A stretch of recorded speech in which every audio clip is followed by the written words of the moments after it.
नमस्कार, मेरा नाम है डॉक्टर पुरु धवन और आज इस वीडियो में हम समझने की कोशिश करेंगे वो है लीचिंग प्रोसेस को। क्योंकि लीचिंग प्रोसेस को लेके किडनी पेशेंट्स के माइंड में बहुत कुछ चल रहा होता है, सब्जियों को लीच करें, ना करें, इसके फ़ायदे, इसके नुकसान। तो आज हम इन्हीं सब के बारे में बात करने वाले हैं कि लीचिंग प्रोसेस क्या होता है, क्यों करते हैं, किन पेशेंट को करना चाहिए, किन को नहीं करना चाहिए, ये सब कुछ हम डिस्कस करने वाले हैं इस वीडियो के अंदर। तो शुरुआत करते हैं सबसे पहले लीचिंग प्रोसेस को अंडरस्टैंड करने से कि लीचिंग प्रोसेस होता क्या है। तो जब भी अगर हम कोई भी सब्जी या फ्रूट को या दालों को हम पानी में भिगो के रखते हैं, उस प्रोसेस को लीचिंग प्रोसेस कहते हैं। ये लीचिंग प्रोसेस सीकेडी पेशेंट्स में क्यों किया जा रहा है वो समझना ज़्यादा ज़रूरी है। सीकेडी पेशेंट्स के अंदर लीचिंग प्रोसेस इसलिए एडवाइस किया जाता है क्योंकि बॉडी के अंदर किडनी काम नहीं कर रही। किडनी के काम ना करने की वजह से बॉडी के अंदर चीज़ों को मेंटेन करने का जो सिस्टम है वो खराब हो गया है। यानी अगर आप खाने में कोई भी चीज़ ज़्यादा खाओगे तो बॉडी से ऑटोमेटिक तरीके से कंट्रोल नहीं कर पाएगी, जिसकी वजह से कॉम्प्लिकेशन हो सकती है। और सबसे बड़ी कॉम्प्लिकेशन आती है वो है पोटेशियम को लेकर। किडनी फेलियर पेशेंट की बॉडी में पोटेशियम की मात्रा बहुत ज़्यादा बढ़ जाती है, तो पोटेशियम पेशेंट के लिए जानकारक हो जाता है, उसके लिए पेशेंट की लाइफ भी जा सकती है। क्योंकि पोटेशियम हमारी मसल्स को नॉर्मल जब मात्रा में होता है, नॉर्मल वैल्यूज़ में होता है तो ताकत दे रहा होता है। मगर अगर पोटेशियम की मात्रा बहुत ज़्यादा बढ़ जाए तो वही हमारी मसल्स के अंदर फटीग पैदा करता है। अब आपको सोच रहा होगा कि आपकी मसल्स सिर्फ आपके हाथ पैर में तो है, फटीग हो गया तो क्या हो गया, हम ढीले हो जाएंगे, हम सो जाएंगे, हम लेट जाएंगे। ऐसा नहीं होता। हमारा जो हार्ट है वो भी मसल्स का बना हुआ होता है, जिसने हर सेकंड पंप करना होता है ब्लड को। उसमें कॉन्ट्रैक्शन होती है, उसमें एक्सपेंशन होती है। अगर वो थक गया, वो काम करना बंद कर दे तो ब्लड का सर्कुलेशन रुक जाता है, पेशेंट की डेथ हो जाती है। इसी वजह से इस पोटेशियम को कंट्रोल करने के लिए कभी कभार पेशेंट को लीचिंग प्रोसेस कहा जाता है। अब लीचिंग प्रोसेस में हम क्या कर रहे होते हैं, हम सब्जी लेते हैं, उसे छोटा छोटा काटते हैं और 4-5 घंटे पानी में छोड़ देते हैं। अब पानी में जाने के बाद क्या होता है कि पानी जैसे ही सब्जी के कांटेक्ट में आता है तो सब्जी के अंदर जितना भी सॉल्ट हो गया या फिर विटामिन मिनरल्स हो गए, वो सारे के सारे पानी में भी चले जाते हैं। फायदा क्या होता है पोटेशियम कंट्रोल करने में कि किसी पेशेंट की बॉडी में पोटेशियम की मात्रा ज़्यादा ना जाए, पेशेंट का पोटेशियम ना बढ़े। तो आपको इससे तो समझ में आ गया कि हमने लीचिंग प्रोसेस क्यों एडवाइस किया था। इसके फायदे तो समझ में आ गए, अब इसके नुकसान भी एक बार देख लो। जब हम किसी सब्जी का हम लीच करते हैं तो पोटेशियम के साथ साथ और चीज़ें भी जा रही हैं, विटामिन जा रहे हैं, मिनरल्स आ रहे हैं, जो भी चीज़ वाटर सॉल्युबल है वो उन सब्जियों से निकलकर बाहर आ जाएगी और आपको अब होगा नुकसान, क्योंकि आप खाना तो खा रहे हो बट ना उसमें विटामिन पूरे हैं, ना उसमें मिनरल पूरे हैं। तो पोटेशियम को कंट्रोल करने के लिए हमने अपनी बॉडी में विटामिन मिनरल्स की कमी कर ली, जिससे वजह क्या होता है कि बॉडी वीक होती चली जाती है। बॉडी जितनी वीक होती चली जाएगी उतनी जल्दी ही हमारी किडनी भी वीक होती चली जाएगी, और जैसे जैसे किडनी वीक होती चली जाएगी क्रिएटिनिन भी बढ़ेगा और बाकी बॉडी के ऑर्गन्स भी वीक होते चले जाएंगे। तो लीचिंग प्रोसेस बहुत सावधानी से करना चाहिए, कंडीशनल होता है, हर पेशेंट को नहीं करना होता, ये समझने की बहुत ज़्यादा ज़रूरत है।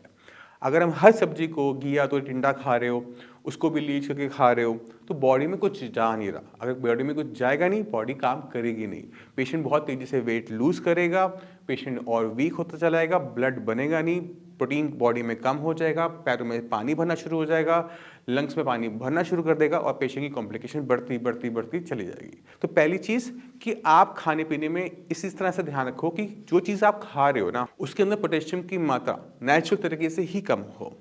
और बहुत सिंपल सा रूल है, मैं आपको अभी समझा सकता हूँ।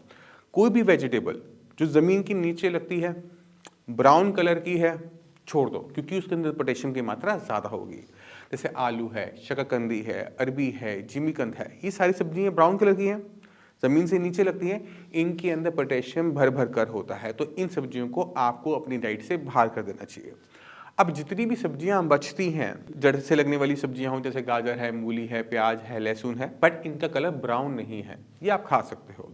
पर अपनी जितनी भी बेल पे लगने वाली सब्जियां हैं, पौधे पे लगने वाली सब्जियां हैं, जैसे बैगन है, भिंडी है, घिया, तोरी, परवल, पैठा, करेला, आप जो सब्जी देखोगे ना वो सारी की सारी सब्जियों के अंदर पोटेशियम जो होगा वह या तो लो अमाउंट में होगा या फिर वो मॉडरेट अमाउंट में होगा, हाई अमाउंट में नहीं होगा। क्योंकि सॉइल के अंदर उगने की वजह से उसमें पोटेशियम की मात्रा ज़्यादा हो रही थी। यहाँ पर क्या हो रहा है कि सॉइल से ऊपर लग रहे हैं, जिसकी वजह से इसमें पोटेशियम की मात्रा काफ़ी हद तक कंट्रोल बनी रहती है। और आपने ध्यान क्या रखना होता है कि हरे पत्तेदार सब्जियों का आपने साग नहीं बनाना, उनकी चटनियाँ नहीं बनानी। अगर आप सिर्फ इतना भी कर लेते हो ना तो पोटेशियम के बढ़ने के चांसेस बहुत हद तक कम हो जाते हैं। कुछ चीज़ों का आपने और ध्यान रखना होता है। अगर आपका पोटेशियम की मात्रा बढ़ रही है, कि पहले आपने सेंधा नमक नहीं खाना। मार्केट में बीपी कंट्रोल करने वाले टाटा लाइट सॉल्ट आता है या फिर कोई और सॉल्ट जो भी आ रहा है, वो आपने नहीं लेना, क्योंकि अगर आप उसके पैकिंग को ध्यान से पढ़ोगे ना तो आपको उसमें दिखेगा कि इसमें 15% पोटेशियम क्लोराइड एडेड होता है। इस वजह से इस सॉल्ट को भी हमें छोड़ना होता है। जो नॉर्मल सॉल्ट होता है उसका आप इंटेक करें। तीसरी चीज आपने ध्यान रखना है कि गुड़ नहीं खाना, क्योंकि गुड़ क्या होता है, वो गन्ने से बना होता है। गन्ने का हम गन्ना लिया, गन्ने का जूस निकाला, जूस को हमने पकाया और इतना सा गुड़ बना दिया, यानी इतने से गुड़ के अंदर इतने सारे गन्नों का पोटेशियम होता है, जिसकी वजह से थोड़ा सा भी गुड़ खाने पे हमारा जो पोटेशियम के लेवल से बहुत ज़्यादा बढ़ जाता है। अगर हम इन चीज़ों को छोड़ देते हैं तो काफ़ी हद तक हमारा पोटेशियम कंट्रोल में बना रहता है। फ्रूट्स की कैटेगरी में कुछ चीज़ों का ध्यान रखना होता है, जैसे हमारा कोकोनट हो गया, बनाना हो गया, एवोकेडो हो गया, ड्राई फ्रूट्स हो गए। ये जो फ्रूट्स हैं जो आपकी लिस्ट आपकी स्क्रीन पर आ रहे हैं, इनको भी आपने पूरी तरह से अवॉइड करना होता है, क्योंकि इनके अंदर भी पोटेशियम की मात्रा ज़्यादा होती है।